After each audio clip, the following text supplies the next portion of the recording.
Olá, sejam todos muito bem-vindos a mais um Nerd Rider. Tá reconhecendo a trilha sonora aí? Tá ouvindo? Opa! Se você não reconheceu, não se preocupe, eu vou te explicar tudo sobre One Piece. Quem vos fala é a Sazuma e me acompanha em mais uma viagem. Vamos lá. O que ser One Piece? O que é isso? Já ouviu falar? Nunca ouviu falar? Rapaz, como é que você nunca ouviu falar? É somente um dos maiores fenômenos do Japão, certo? É um mangá que atualmente tem o maior número de vendas em todos os produtos que ele lança. É um fenômeno de vendas. Está sempre entre o top 3, se não estiver em primeiro, de mangás vendidos semanalmente e mensalmente no Japão. É uma febre isso. Totalmente lá no Japão, a galera é pirada por One Piece, certo? Agora, One Piece não se resume somente à venda de mangás, né? Ele está envolvido em várias mídias. Então, você tem o mangá, onde tudo começou. Depois veio o anime, jogos, camisas, cards, action figures, bolsas, cadernos, relógios, até um console. Eu já vi um PS3 dourado inspirado em One Piece. Cara, foi uma piração. Foi assim, shut up and take my money. Foi difícil não comprar um. Boné, chaveiro, etc. Assim, uma infinidade de produtos. E tudo que eles criam sobre One Piece vira febre na mesma hora, ok?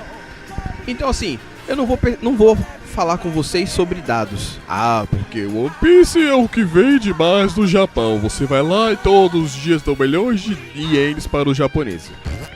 Nada disso. Eu vou falar pra vocês assim, uma visão diferenciada. Eu vou falar sobre a minha perspectiva de One Piece, como eu conheci, a treta que teve entre as editoras e tudo mais. Então vamos lá, vamos começar primeiro falando como eu conheci One Piece. Porque independente de ser uma febre pros outros, é um dos animes e mangás que eu mais gosto, que eu mais curto, que eu, sim, realmente sou muito fã. Então eu conheci One Piece por acaso. Logo quando a editora Abril, que publicava as histórias em quadrinhos de super-heróis, começou a mudar o formato pro formato americano e eu deixei de comprar, eu comecei a pensar em uma outra alternativa que fosse mais barata. Então, o que eu comecei a olhar nas bancas e eu achei um mangá de One Piece que estava em promoção, a edição 33, se eu não me engano. Acho que foi a primeira edição que eu comprei, o volume de 33. E aí eu vi lá que estava por R$2,50 na banca, sendo que o volume dela, o valor real era R$3 e pouco. Aí eu falei, pô, R$2,50 eu vou comprar. Comprei. Aí eu falei, ó, já que é R$2,50 eu vou comprar mais alguns. Aí tinha o 33, 36, 37 e 37, são esses três. Aí eu comprei. Eu li o 33 sem ter lido nada antes. Fiquei boiando, mas achei sensacional. Aí eu falei, poxa, preciso comprar mais disso. Aí saí rodando em tudo quanto era banca de Salvador pra ver se eu conseguia achar mais. E fui comprando. Só que infelizmente eu não consegui achar todos os volumes que eu queria. Ficaram faltando alguns.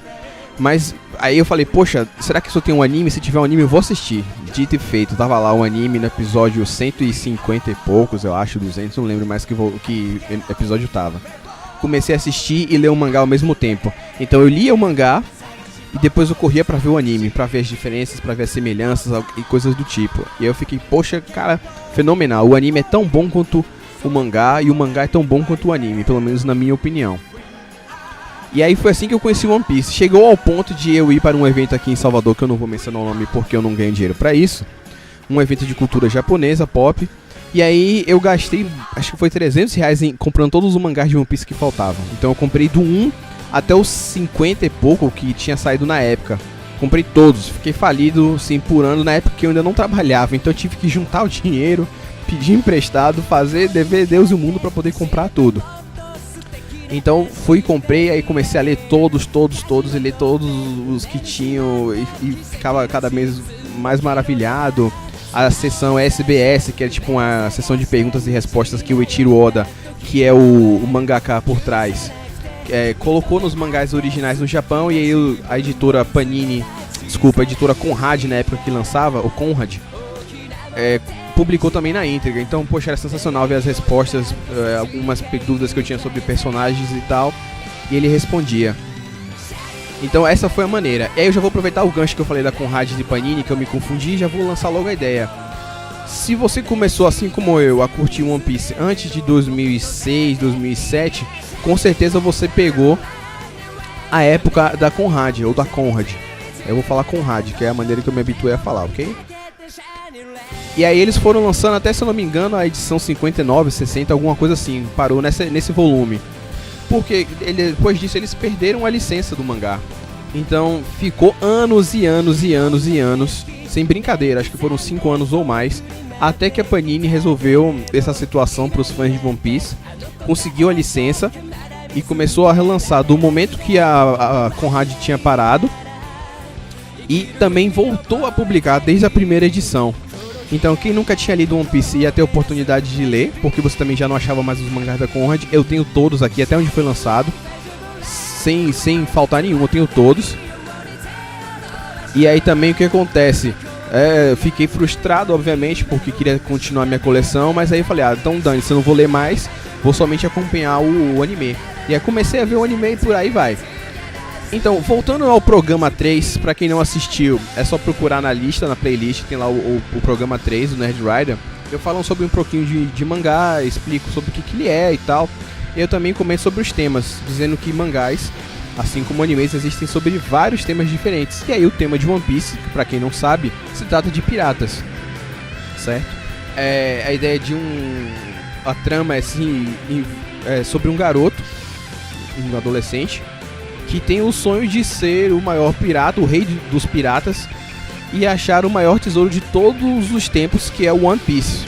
One Piece, o nome do mangá ou do anime, é baseado nesse tesouro, que é o que não só esse garoto principal, que se chama Luffy ou Ruffy, tem o sonho, mas como vários outros também tem. Então a gente vive nesse mundo dele, a gente vive no mundo da era dos piratas, onde existe essa corrida por esse tesouro, e uma pessoa que quer se tornar o rei dos piratas, ser o pirata mais forte de todos. E aí o interessante, que muitas pessoas não sabem, ou pelo menos nunca se deram o trabalho de procurar, é que muitas das informações, nomes de personagens e etc. que você vê em One Piece são reais. O Eiichiro Oda pesquisou sobre o assunto, sobre pirataria, sobre os corsários também. Pra quem não sabe, corsário era um pirata com licença, digamos assim. Ele tinha um alvará de pirata. Ele podia sair por aí, saquear, e ele saqueava e roubava as coisas em nome de alguém. Geralmente um monarca, alguma coisa do tipo, dava essa permissão e o cara podia ir lá e saquear os outros. Então ele explica sobre isso. Eu passei a saber o que era um corsário por causa disso. Nunca tive o interesse de procurar, mas aí como ele explicou, passei a saber essa diferença. Então vários personagens que você tem, o Barba Negra, o Barba Branca, o Barba Ruiva e outros mais que são mencionados. Tem um que tem um poder de se transformar no tiranossauro. Ele também era um corsário. Quer dizer, ele é um corsário justamente por causa disso. Ele tinha autorização da marinha para poder ser pirata e por aí vai. Então tudo isso tem lá, você pode acompanhar sem problema nenhum, certo? Quais são os pontos fortes de One Piece? Vou falar os pontos fortes pra mim. A ideia de ele ser um anime nonsense, ou seja, sem noção, é uma das coisas que eu mais gosto. Agora vale uma ressalva. Alguns colegas meus que vão assistir e vão falar: mas como é que a gente mostra as coisas nonsense se você não dá risada? Claro, calma lá, né? Tudo tem um limite. Tem certas coisas que são piração demais que você não consegue achar graça. Mas o One Piece, eu acho que ele tem um humor na medida certa de nonsense. Algumas coisas você tem que abrir a sua mente para poder gravar, para você poder facilitar a sua compreensão do anime e tal. Mas outros você consegue levar numa boa. Então isso é uma coisa boa para alguns e uma coisa ruim para outros. E aí, por que eu decidi fazer esse programa? Porque eu estava assistindo o vlog do senhor Fernando, da Central HQ, e ele estava justamente falando de One Piece. E ele falou que esse nonsense pra ele é ruim. Assim, certas coisas ele vai aceitando, mas chegou um limite onde ele não conseguiu mais aceitar e achou muito nonsense. E por isso perdeu a graça pra ele. Então é aquela história, o que é ruim pra um é bom pra outros. Não tô falando que a opinião dele é ruim, não. É só diferente da minha.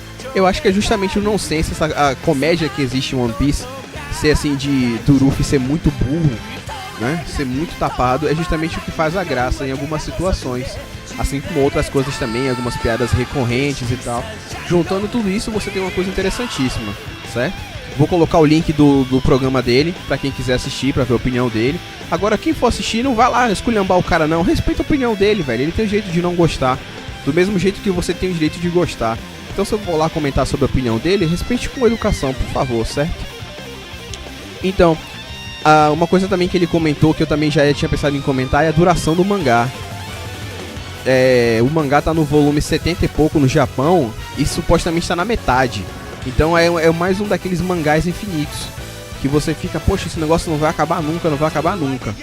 Eu acho que assim, não é uma história que possa se resolver em 10, 12 volumes. Até pelo que o Eiichiro Oda, pra mim, o cara é um gênio. Ele é um dos caras que cria a história mais bem feitas que eu já vi em minha vida. Porque é um anime extremamente grande, um mangá extremamente grande, e você não vê nada solto, você não vê nada desconexo. Às vezes você até fica achando que tá solto, mas 100 episódios depois, ou 50 episódios depois, ou capítulos, você entende o porquê. Então tá tudo muito bem entrelaçado. E aí também já fica a pergunta, o One Piece é esse tesouro, né? E o que é esse tesouro? Será que é toneladas e toneladas de ouro, ou será que tem alguma coisa a mais? Eu acho que aí fica a interpretação de cada um. A minha interpretação de One Piece com relação ao tesouro que ele ser é a aventura que o cara pirata vai passar até chegar ao fim da linha, digamos. Seja ele encontrar um tesouro ou não. Eu acho que é isso o One Piece. As amizades que você faz. É um tema recorrente em mangás, essa amizade, né? A amizade é o que fortalece as pessoas e eu acho que isso seja verdade. Aquela história de nenhum homem é uma ilha sozinha, certo? Você precisa dos outros para você fazer uma série de coisas. Então mostra isso, poxa, assim os seus amigos, até onde você vai sem os seus amigos? Eles são realmente importantes para vocês? Eles são ou não são o seu tesouro, né? Acho que o One Piece, o que é esse maior tesouro? São as suas amizades. Ele vai mostrando uma série de valores e um desses valores é a amizade. Ele mostra o companheirismo, o quanto você sacrificaria pelos seus amigos e vice-versa e por aí vai. Uma das coisas que mais me chama a atenção no One Piece, que eu acho muito, muito estranha, mas muito engraçada ao mesmo tempo, são as risadas dos vilões, certo? Tanto no anime quanto no mangá. No mangá é uma viagem porque você tem que tentar adivinhar. Ele coloca uma risada SH, hahaha, SH, haha. E aí quando você vê no anime, o cara vê e aí você fica, que viagem, é assim que é a risada do brother. Então eu acho que isso é uma das coisas que é engraçada. Assim, é um dos pontos que me atrai em One Piece. A diferença, né? Essa sem noção de porra, onde que você ia ver um vilão dando risada assim? Jamais. Risada de vilão é sempre aquele negócio grave, fechado. É aquela coisa maligna. E nem sempre um vilão, por mais maligno que ele seja, precisa ter uma risada desse tipo, né? Então cada personagem tem uma risada específica. É muito interessante de você ver isso. O Luffy, que é o personagem principal, não tá sozinho, ele tem os seus companheiros. Zoro, o caçador de pirata. Nami, a navegadora. Sanji, que é o cozinheiro. Chopper, que é o médico. Depois ele tem o músico, que é o Frank. Não, desculpe, é o Brook, que é o músico. Tem o Frank, que é o mecânico do navio, é o carpinteiro que cuida dele. A Robin, que é a arqueóloga, né? Fica a ponto de interrogação para quem é um arqueólogo no grupo, né? Pelo menos na minha opinião, lembrando. Mas eu entendo por que ela tá lá, obviamente. E sempre fica naquela, tal personagem vai entrar, não, fulano entrou, mas ele não combina com o grupo, ele combina, deveria estar. E então eles vão conhecendo outros personagens que você cria aquela simpatia. Você queria que ele estivesse no grupo, mas ele não tá, infelizmente. Mas não tem problema não, né? Aquele tipo de história que o cara de repente aparece mais na frente ou volta para ajudar. Tem vilões, personagens que são recorrentes. A história é muito bem trabalhada. Assim, é uma obra riquíssima. Uma coisa que o senhor Fernando da Central HQ também falou é que ele leu até o volume 15 e não gostou. E aí alguém nos comentários dele falou, mas você tem que ler até o 30 ou 40 e pouco pra gostar. Poxa, eu discordo. Eu acho assim, ou você é capturado, ou você é preso, ou você é fisgado logo do começo, ou você não é, simples. Se você tiver que ficar se forçando a ler mais pra você gostar, desista. Certo? Esqueça isso. Ou você gosta logo, ou você não gosta. Pra quem acredita em amor em primeira vista, eu acho que seria mais ou menos como isso. Ou você gosta da pessoa, ou você não gosta. Claro que existem certos tipos de amores que são trabalhados e fortificados com o tempo. Mas aí já é uma outro tipo de relação. Agora com o mangá, cara, é um negócio que você tá investindo o seu dinheiro, que você vai investir o seu tempo pra você ler. Assim, tem que ser uma coisa que você goste logo de cara, que você se sinta feliz em ler. Se você não gosta, não se sente, esqueça isso. Vá procurar outro mangá, que com certeza mangá é o que não falta nesse mundo. O mangá, a história em quadrinho, graphic novel, o que quer que seja, tá? Aí vem um ponto que é muito interessante, né? Até onde existe dentro de One Piece o plágio. Você acha que existe plágio dentro de One Piece? Você acha? Deixa o seu comentário aí dizendo se você acha que existe ou não plágio de outros mangás ou animes famosos. Eu não acho que existe plágio. Eu já vou deixar logo a minha opinião. Eu acho que existem homenagens. Eu acho que fica mais fácil de falar assim. Afinal, pô, imagina, você é músico, você tá tocando rock. Não tem como você não se influenciar por alguém. Então, de repente, você pode acabar fazendo uma música com as mesmas notas que o Kurt Cobain no Nirvana fez. Ou então que os guitarristas do Iron Maiden fizeram um dueto e você faz o mesmo campo harmônico. Ou então, se você gosta de cantar, você se inspira no vocal do Linkin Park. Ou no Ed Vedder do Pearl Jam. Não sei, você vai dar um jeito de repente, homenagear aquela pessoa. E você, entre aspas, copia. Óbvio que depois de um tempo essa cópia passa a se tornar algo próprio. E aí você transforma uma coisa que se identifique. Você vai ouvir a minha voz e você vai saber quem é. Eu acho que One Piece acontece isso. Por mais que tenha referências que fazem parte do tema e também do estilo que o mangá é. Lembra que eu falei que existe shonen, shoujo, yaoi, yuri, não sei o que. Então o shonen, ele é caracterizado por isso. Você tem um personagem principal que ele é forte, mas ao mesmo tempo existem outras pessoas que são mais fortes do que ele, e ele precisa se superar de alguma maneira para não perder para essa galera. Então One Piece tem isso também. Eu acho que de repente não fica nem igual o Dragon Ball. Dragon Ball era assim: te encontrava um cara, perdia, ia lá, treinava, ficava mais forte, voltava, derrotava o cara. Ou Bleach ou Naruto também é a mesma coisa, você tem isso, né? O cara vai lá, é peba, você não consegue, tem fulano de tal, você não tem força suficiente para derrotá-lo, você precisa treinar. E aí você vai, tem um personagem treinando, depois ele volta hiper ultra mega power blast miserável, o cara que ninguém consegue encostar o dedo, e assim você vai levando a história. Então isso faz parte do estilo, é o que muitos jovens gostam de ver, gostam de ler. Para poder se refletir, para ele poder se identificar. Olha, eu sou ruim em matemática, então se eu me esforçar, se eu treinar em matemática, eu vou melhorar, então eu vou conseguir me superar. Olha, eu sou ruim em ciências, eu não me dou bem com ciências, mas se eu treinar, se eu estudar, se eu fizer bastante exercício, eu vou conseguir me superar. Poxa, eu toco guitarra ou canto muito mal, ou eu não levo jeito pra isso ou aquilo outro, mas eu sei que se eu treinar eu consigo. Você se identifica. Claro que além da questão do poder, faz parte da nossa adolescência, principalmente se você é um nerd e você se sente oprimido de alguma forma, você dá um troco. Não um troco no sentido negativo de se vingar das pessoas, mas você se dá um troco no sentido de eu preciso melhorar e preciso me desenvolver mais. Então é isso. Acho que você se identifica no poder, na superação, de como isso te afeta. Claro que você tem aquela questão do poder. Poxa, eu queria ser forte igual o Goku, ou saber voar, me teleportar. Cara, quantas vezes a gente já não pensou nisso? Duvido que você nunca tenha pensado. Você tá num engarrafamento horrível. Vocês estão vendo aí o trânsito nem tá tão engarrafado, tá seguindo até normal. Mas esse trecho de Salvador, da CM, ainda mais com obra, pra ficar engarrafado é um tapa.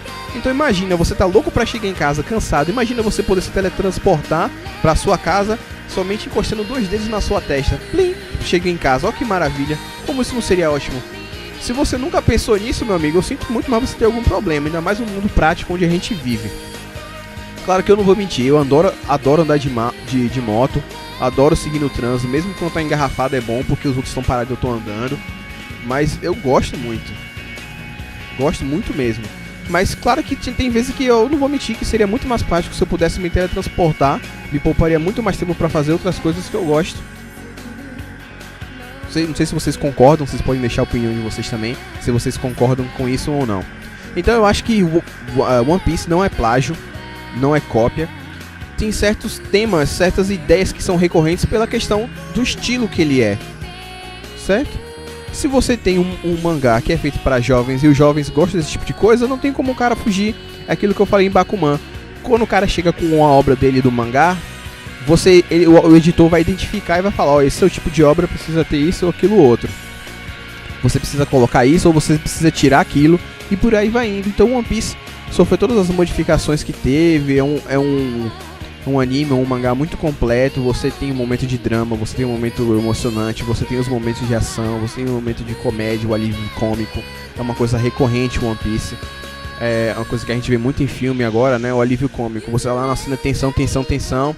e aí o cara vem e larga uma piadinha, alguma coisa do tipo, que é pra você dar risada e você supostamente relaxa, né? É o momento de alívio cômico. Então One Piece tem bastante isso, é um mangá muito equilibrado, a história, o anime também, só recomendação boa, não vou dizer que tem coisas negativas, tem, querendo ou não, conforme você vai ficando velho, poxa, eu já tô acompanhando One Piece, vai fazer 10 anos, agora em 2016, pô, já é tempo pra caramba, e você começa a ficar agoniado, de tipo, pô, quero saber logo o final dessa história aí, man. Pra não acontecer igual os fãs de Game of Thrones que ficam angustiados achando que o Coroa vai morrer, o George R. Martin vai morrer e vão ficar sem o final da história. Então você começa a ficar angustiado, isso é normal, certo? Mas eu não acho que seja plágio, assim, resumindo, One Piece pra mim é sensacional, certo? E aí, One Piece pra mim é tão importante que quando eu fui comprar a minha moto, assim, a maioria das pessoas que andam de moto dão um apelido, batizam a moto e tal. E comigo também não foi diferente, né? Aí eu pensei, poxa, que nome que eu posso dar? A minha moto é laranja. Aí eu fui pensando, vou colocar o nome Orange. Aí eu falei, não, muito batido. Aí eu falei, deixa eu ver como é que é laranja em japonês. Aí eu vi, eu falei, pô, que horrível. Deixa eu ver como é laranja em alemão. Piorou. Aí eu falei, caraca, o que tem de laranja que eu posso colocar o nome? Aí, na época, Tartaruga Ninja estava pra estrear. Na verdade, já tava assim, na ideia de, vai sair, saiu o trailer. E apareceu o Michelangelo. E eu me lembrei, poxa, é mesmo, a faixa do Michelangelo de ninja é laranja. Só que eu falei, pô, moto tudo é nome de mulher, eu não vou botar nome de macho na minha, nada contra. Mas eu falei, pô, não vou botar nome de Michelangelo não. Aí fiquei nessa. Aí os caras começaram a querer botar nome de... nomes escrotos, tipo, igual o meu amigo Diego tem uma Tenerê também. A dele ficou apelidada de Cremilda. Aí queriam botar a minha também, uma coisa desse nome, desse tipo. Eu falei, não, velho, nesses nomes assim não quero não. Aí eu tava voltando pra casa de busão, não tinha comprado a moto ainda. Antes de comprar eu falei, já sei, Nami. Vou botar o nome da moto de Nami. E aí, por que Nami? Porque essa personagem de One Piece é a navegadora. Ela tem os cabelos da cor laranja. E também tem uma história no passado dela que envolve laranjas. A fruta laranja, sabe? Envolve laranjas. Eu falei, pronto, perfeito, Nami. Esse é o nome dela. Então, vocês agora, todos os vídeos que vocês veem, vocês já sabem que eu estou em cima de Nami. Nami Swan, que me leva pra cima e pra baixo, pra todos os lugares que eu preciso. Me ajuda bastante, adoro ela. Às vezes acabo abusando até um pouquinho, mas tá aí o nome dela, Nami. Em homenagem a personagem de One Piece. Então assim, pra você ver o ponto de One Piece influencia tanto na minha vida. Os jogos que tiveram pra PlayStation 3 também, eu baixei todos os dois jogos, joguei muito, fiquei viciado. Joguei com meus amigos online, com outras pessoas, aí fica naquela ânsia de platinar. E por aí vai. Resumindo, se você tiver tempo, tiver disposição, fica a dica de você baixar ou assistir ou comprar os mangás, aproveitar que a Panini tá relançando, você consegue achar isso em várias lojas, em livrarias especializadas, ou até que não sejam lojas especializadas, você também consegue achar. Fica a dica de One Piece. Quero agradecer a todos que vêm comentando, o pessoal do YouTube que comenta, Mestre Ginas, ou Gimas, eu fiquei na dúvida agora, que já comentou nos 3 outros episódios também, me deu dicas, me instigou a comentar sobre algumas coisas. Agradecer ao senhor Fernando da Central HQ também, que me motivou a fazer esse programa. Quero deixar sempre um abraço a todos. Melhor, sempre alertas, fiquem ligados, certo? Principalmente a galera que tá no trânsito, quem não tiver mesmo assim, fique sempre atento. Um beijo, um queijo e até o próximo Nerd Rider. Fui!